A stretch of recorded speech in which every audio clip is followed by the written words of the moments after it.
Welcome to In the Trenches with Dave Lapham, presented by First Star Logistics, and the 2024 Cincinnati Bengals football season is underway. Today, the official opening of Bengals training camp. Dave Lapham was there. I just haven't had a chance to get down there too, thanks to First Star Logistics.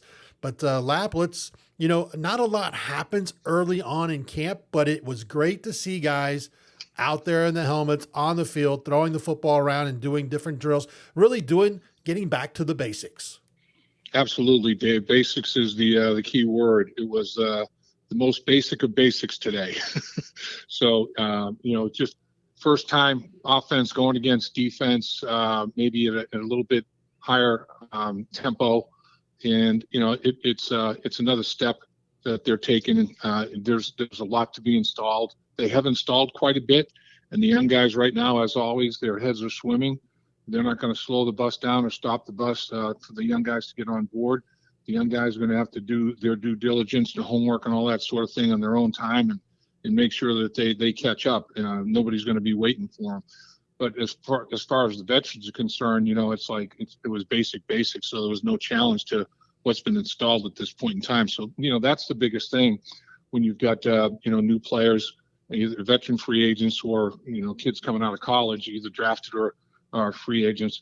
There's that adjustment period for them. A couple of guys that didn't make the dance today. Cam Taylor-Britt had his tonsils removed, so he'll probably be out until, I was talking to him in the locker room a little bit. He said probably maybe Sunday is when he's anticipating that he'll be able to return to action.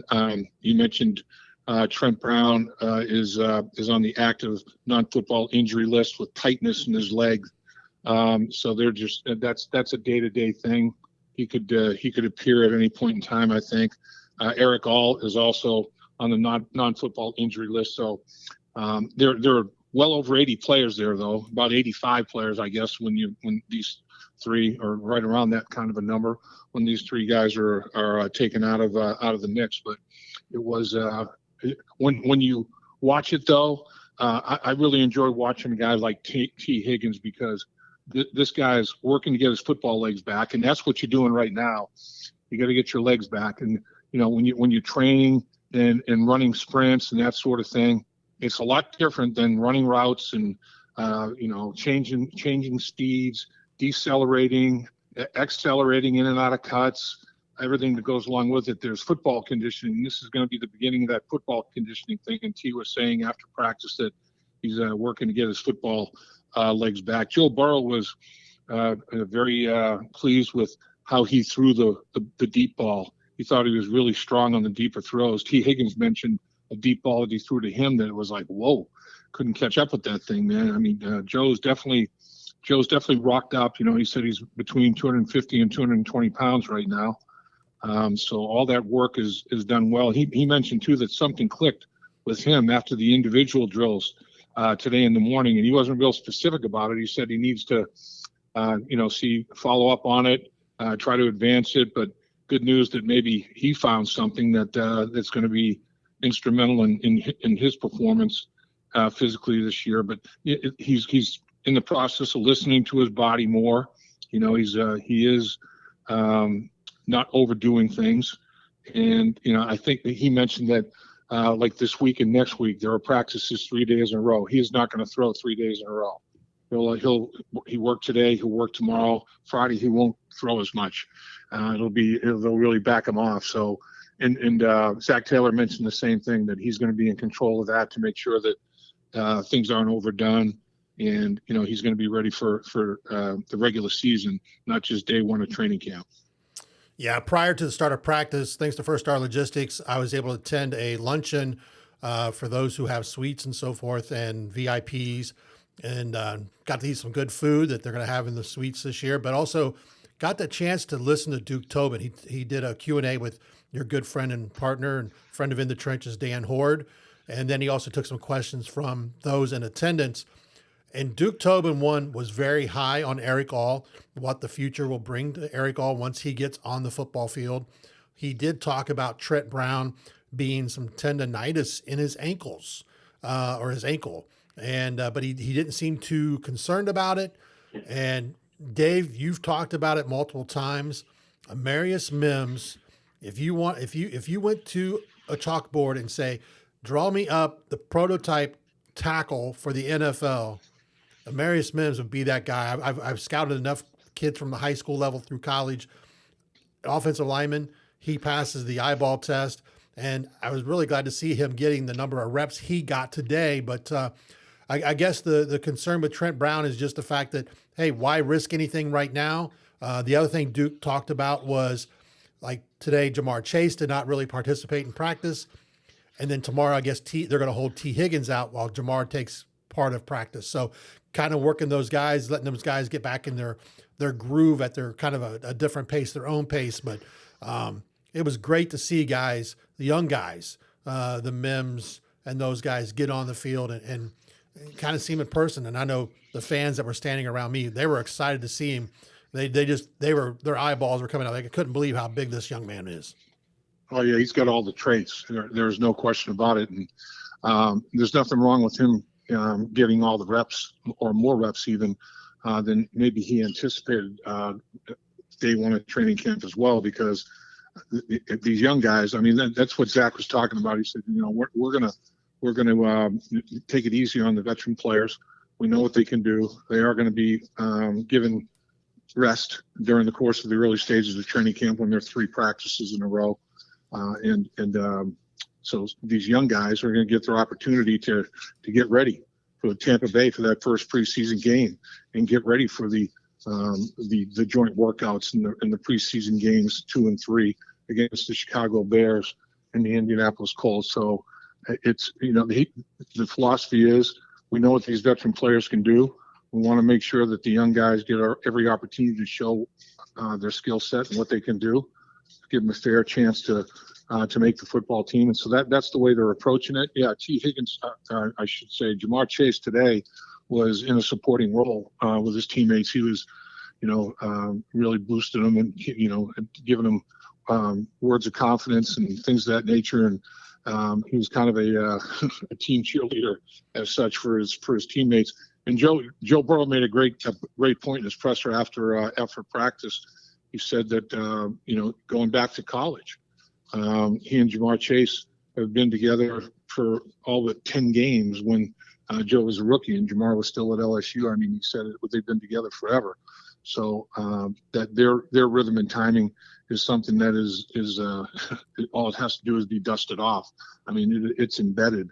And T. Higgins feels the same way. He's been with Joe Burrow now. This will be going into the 5th year with Joe Burrow. They were the first and second round picks together with the Bengals. And, they've obviously the games that they've missed is when one or both of them have been injured. So there's time on task there. There are a lot of reps that have been put away and can be recalled and resurrected. So I think the Joe Burrow, T. Higgins, Jamar Chase, I think they're all going to have big years. I mean, T. Higgins was talking about the fact that he's kind of an introverted guy, and he doesn't like all the drama, and that's why he talked to a long talk with his agent. I just want to sign the contract, the 1 year tag, franchise tag, and get into camp. He said, I grew up with nothing. $22 million is life-changing money. I know there's more out there, but the thing is, I think it's very sound thinking on his part. Just go in there, and the best thing to do is have a big year, and then your leverage is even that much greater. So I think that they're positioning themselves to have a phenomenal year throwing the football. All right, we got to talk about it. I've had the pleasure of knowing Joe Burrow since he was a junior in high school, having covered his high school career and his recruitment and all that stuff. The last time I put it on my Twitter, the last time I saw him with hair like this was his senior year at the state championship game when him and a bunch of his teammates did the blonde look. But I'd never seen it as short as he has it this year. Talk about I think everybody was wanting to see Joe Burrow's new haircut in person today that was at practice. Yeah, not only the haircut, but the dye, I mean, it's bleached blonde. And everybody was asking if it was a tribute to Eminem because he's a big Eminem fan. And, he said no. He referenced exactly what you said, Dave. He said it goes back to high school, and we did it as a team as we were in the district championship game, and so he said, I'm trying to bring back some of that mojo, So and then it was asked, is this going to be a long-term thing? Probably not, he said. And then he said he had to make an adjustment from a sweating standpoint. He didn't quite sweat as much underneath the helmet with less hair. But with less hair, it was a little bit of an adjustment as well. So, tweaking a few things. But he changed a whole bunch of things in the off season. His workouts, his hair, and all I can say is, Dave, there's a ton of barbers that are going to be very, very busy here in the next few days before kids go back to school. And a bunch of kids are going to go back to school with a short haircut that's going to be blonde. And these barbers are going to make quite a bit of money by, cutting color. I think there's going to be thousands of young kids in this region that are going to be, mimicking Joe Burrow. Yeah, you probably have a couple grandkids will be doing that as well. Yeah, exactly. So you're in the trenches with Dave Lapham, presented by First Star Logistics. We're doing a call with Lap after today's first season opening practice of training camp, and Dave, we sit there. What I love is all the new guys. Now, like I said, I had a chance to listen to Duke Tobin. He's excited about the new guys they brought in, the Geno Stones and the Mike Gesicki's and so forth. Really liked what I saw from Mike Gesicki on the field today, just his route running, the wingspan he's got, everything that he brings to the table. It's been a while since the Bengals have had a guy kind of like him, probably going back to Tyler Eifert. Yeah, that that big target, that big catch radius is so obvious. I mean, he's long and he's tall, he's long, he's a heck of a weapon in the middle of the football field. I mean, it looks like the Eiffel Tower as the Olympics in Paris are coming up here. It looks like the Eiffel Tower in the middle of the football field. I mean, he gives a great deal of comfort to quarterbacks in that regard, and he's been phenomenal with the contested catch. It's something that with the physical attributes he has, and his eye-hand coordination and his ability to run routes, get in and out of cuts. I mean, he's a true weapon. There's no question about it. And I think Joe Burrow is very, very excited about what Gesicki can bring to the football team this year. There's no doubt. You mentioned it. We're not that far away. August 10th, the Bengals take on Tampa Bay Buccaneers on the opening preseason game.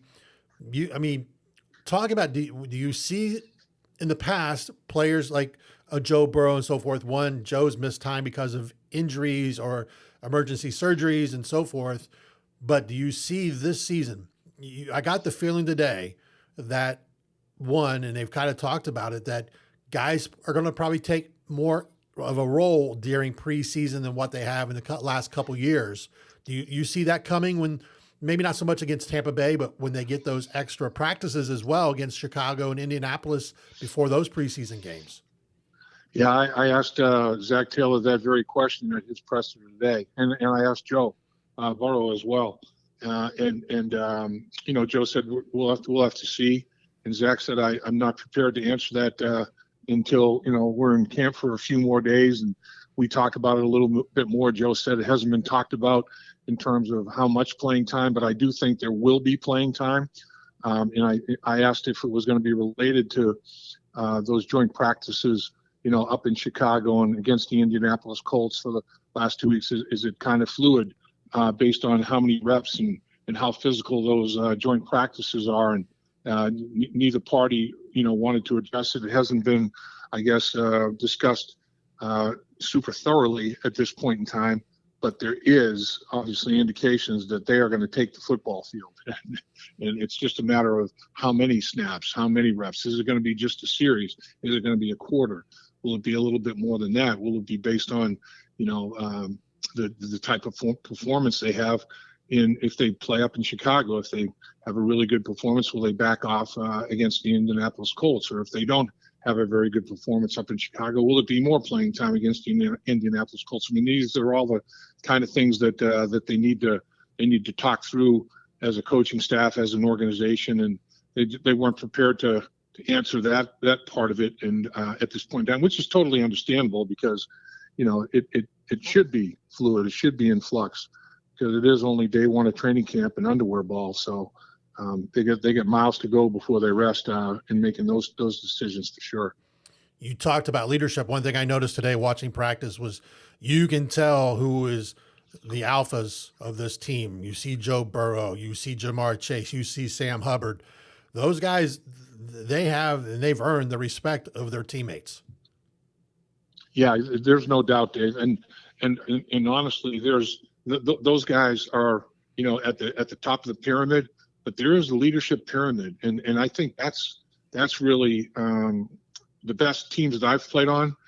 It should be something where there are more leaders than non-leaders. I mean, everybody wants a little bit of a piece of the pie in terms of stepping up and showing some leadership. There's nothing wrong with having a myriad of leaders on both sides of the football, but there is going to be obviously at the top of the pyramid the alpha dogs, and you've identified them. But I do think Zach has introduced this committee of players that he meets with on a very frequent basis, and it's not just the guys that are elected captains or co-captains. It's a good number of players on the football team, and he'll rotate those players, and then he'll have them all in there together, and he'll meet with a couple of three individual. I mean, that's obviously one of the big things that Zach has done from a culture standpoint. And I do think that is the biggest variable. That's the biggest intangible. The guys have bought in. This football team realizes it's their football team. Zach has communicated that. It's when the players are driving the bus, that's the way it should be. And I think that's when success is right around the corner. I think there's no question about that. This football team has a bunch of good players with high character, and that combination, I think, can lead you a long way. All right, Dave, before we let you go here, got to ask you, how different is the start of training camp in 2024 compared to when you played? Oh, my goodness. We're Kenny Anderson and Willie Anderson were both there at training camp. And I spend this today, and I spend a little bit of time with both of them. Kenny and I were thinking back to the Forest Greg days. And it was like, okay, man, it's full pads. Here we go. Full pads in the morning, and we're going to emphasize the running game. Full pads in the afternoon, and it'll be the passing game. And there's live pass rush for you offensive linemen, one-on-one, as well as twists and stunts and all that sort of thing. And in day three, we got the nutcracker drill, one-on-one drills, everybody, not just linemen. Everybody's going to be going and participating in the nutcracker drill. So, I mean, boy, about, I remember one year we had a live goal line scrimmage in our very first practice in the morning. And, we had a problem on the goal line in the playoffs, and Forrest Gregg was upset about that. And he said, that'll never happen again on my watch. Goal line scrimmage live right now. And I mean, it was like we warmed up, jogged around the field, and blew his whistle, brought us to the goal line. All right, man, this will never happen again. Goal line scrimmage live. Here we go. And it was like, man, rigor mortis set in. I woke up the next morning, couldn't move your neck, your shoulder.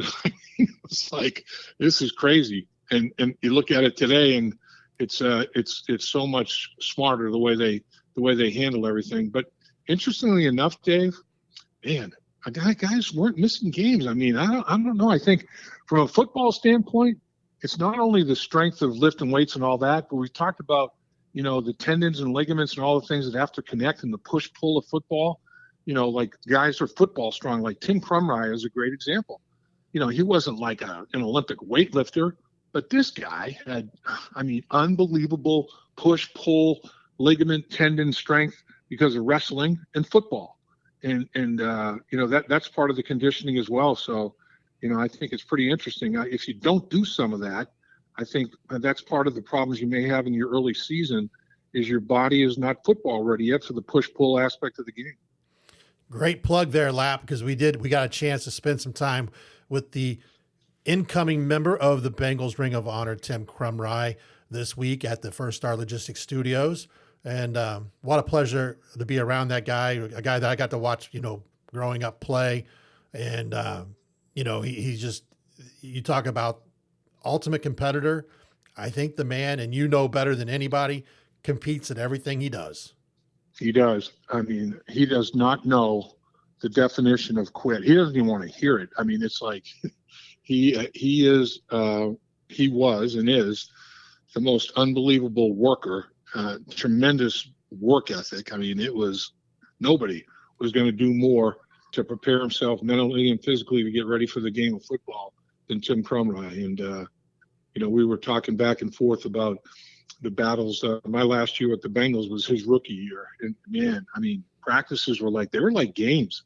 And, I know I said, boy, you made me better. He said, well, you made me better too, kind of thing. And it was, guys were like, what's going on with you guys? It was like, this guy wants to go like it's Sunday. And honestly, Dave, a lot of Sundays were like, oh man, this is a vacation compared to going, Wednesday live team with Tim Crumry, and then Friday goal line short yard, Wednesday and Thursday live team, and then short yardage and goal line on Friday, getting ready for the Saturday game. I mean, shoot, Wednesday, Thursday, Friday, it was like that was game on, man. It was crazy. He was an unbelievable football player and human being.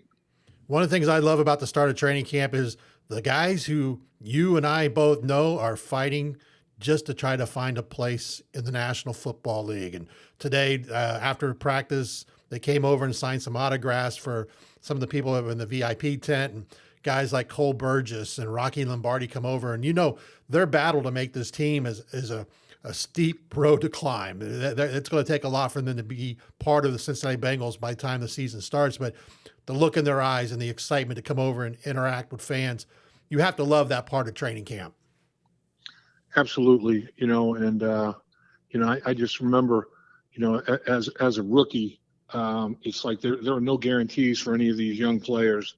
And man, it's an unbelievable, a lot of nights was tough to go to sleep. It's like, man, particularly when it was cut down day, when when you wake up the next morning, when you're going to go look to see if you're still competing or not, man, there's a lot of pressure that goes along with that. And, dreams can be broken, and you wake up from a dream very quickly, and it ends up being a nightmare, unfortunately, so it's an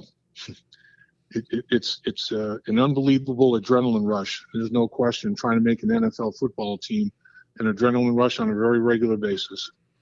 He is Dave Lapham. You've been in the trenches with Dave Lapham, presented by First Star Logistics, part of the First Star Media Group. Lap, any final thoughts on day one before we let you go? Well, when you look at it, Dave, in every football team that's day one of training camp, everybody's undefeated. Everybody's looking forward to an extremely successful season. But I'm looking at the depth of the roster of this football team. And like we talked about before, if you keep number 9 healthy, the last 5 years, his senior year at LSU, he won the Heisman and they won the national championship. The 2 years that he's played, the balance of the games in the 2 seasons, they go to the Super Bowl and they go to the AFC Championship game. 2 seasons where he didn't, they weren't as successful. It is all about keeping that young man upright and healthy, and this football team has a lot of weapons, has a lot of depth. I think it's a very, very solid football team, and I do think that they realize what could be the potential of this football team. And now it's just a matter of don't take it for granted. Go out and work, and don't think,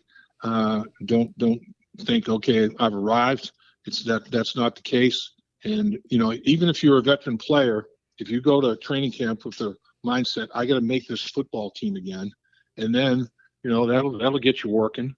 And then as the season, you do make the team and the season gets underway, now you're in the right mindset, and 1 week at a time, you just keep grinding, man. I'm excited for these guys. I think they're going to be pretty good. You can find Dave Lapham in the Trenches, presented by First Star Logistics, on YouTube at Dave Lapham in the Trenches channel, or also on the First Star Media Group channel, or wherever you get your podcast from. Be sure to like and subscribe to the channels to help us continue to grow. It's hard to believe, but this is season 4 with us doing In the Trenches together, and I can't thank you enough for letting me be a part of it. Well, Dave, I'll tell you what, you talk about somebody that is committed and is a worker. nobody's got a better work ethic than Dave Berk, and it's been a pleasure, Dave, and enjoyed every minute of it. Be sure to check out Dan Pitcher, already up on the YouTube channel and wherever you get your podcast from. And coming up tomorrow, which is going to be Thursday, this is Wednesday, July 24th, but on the 25th, we will have one with pass game coordinator Justin Riscotti. Talks a lot about the quarterback play and what's going on with the Bengals offense as training camp opens. Dave, as always, appreciate the time. We can't thank enough the people at First Star Logistics for everything they do for us. They'll help us bring you some of the best Bengals coverage on the internet. Yeah, much appreciated. Everybody at First Star Logistics, it's first class. Everything they do for us is first class. And I'll tell you, we couldn't do it without them. That's for darn sure, Dave. And we really do appreciate them giving us the opportunity that they've given us. Be sure to stay with us during training camp. Lap and I will be talking off and on, and you want to catch those episodes. Until next time, Hooday. Dave Lapham here, and every day I am grateful for my experience to have played professional football. As a player, I realize self-motivation, leadership, and appreciating your teammates are key. At First Star Logistics, you can use those same attributes to create the life you want for you and your family. Build your future by working hard like I did. You'll see results both on and off the field. Call First Star Logistics today and be part of our winning team. Opportunity knocking.